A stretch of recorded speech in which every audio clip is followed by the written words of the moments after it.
Content is written for the readers, and writing evolves according to how people read the content and even new publications. Writing a scientific paper will surely be different from a newspaper article, and writing a newspaper article will be different from writing an online blog. The idea of structuring content according to what people need to read first and where they look is very old. It is actually an idea that was incepted for journalism and not web content. One of the ideas that were already known over a century ago is the inverted pyramid. The old way of writing content in newspapers was like writing scientific papers, which is writing from smaller details and then concluding the main idea.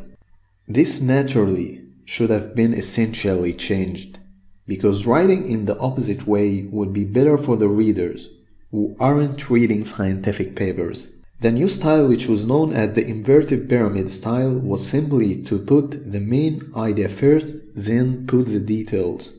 This scheme is what is done with the web content right now, and it is how we write web content. If you can give the main idea first, then why not?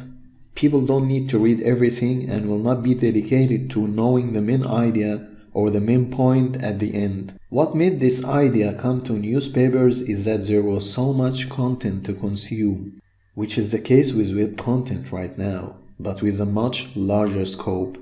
People won't read the whole newspaper, so to make a better experience, you can make them read the first paragraph of some of the news or articles. You can say right here that this way can be actually encouraging people to not read your whole content, but making people read 20% of your content is always better than reading nothing. It also improves the whole experience, as they can pick what they want and just go, which is what you want to do with your content on the web. Even 100 years back, people could easily ignore your content or your article in a newspaper.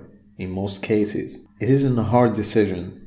There is much to read in the newspaper or in the magazine, and even much content to consume on TV.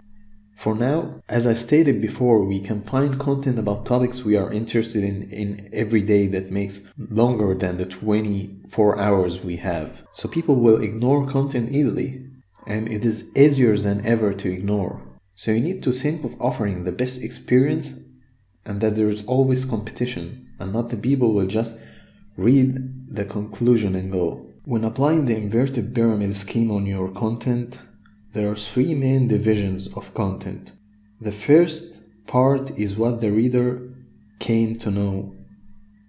So if the reader comes to know if English is harder than Deutsch, you need to tell them at first which do you think is harder and why in brief.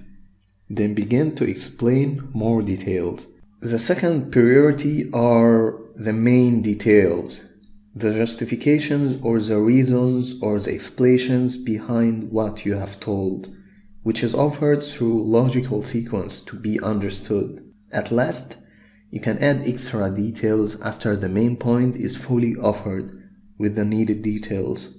So always keep focused on the main idea before getting into related ideas.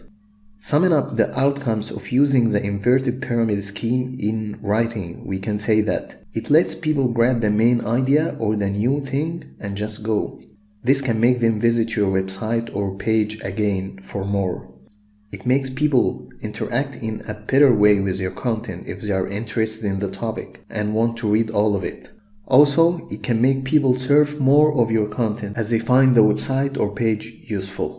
You need to also note that sometimes you can write a blog that is about 5 things that you should be doing in the Maldives, and you need to offer a good introduction than the 5 points. Here the pyramid is a bit different. So not all your content should be offered in an inverted pyramid style. If it is just a listicle blog or any sort of blog that just have points or rankings, then it is okay. However, most of the content you write should be following this scheme when possible.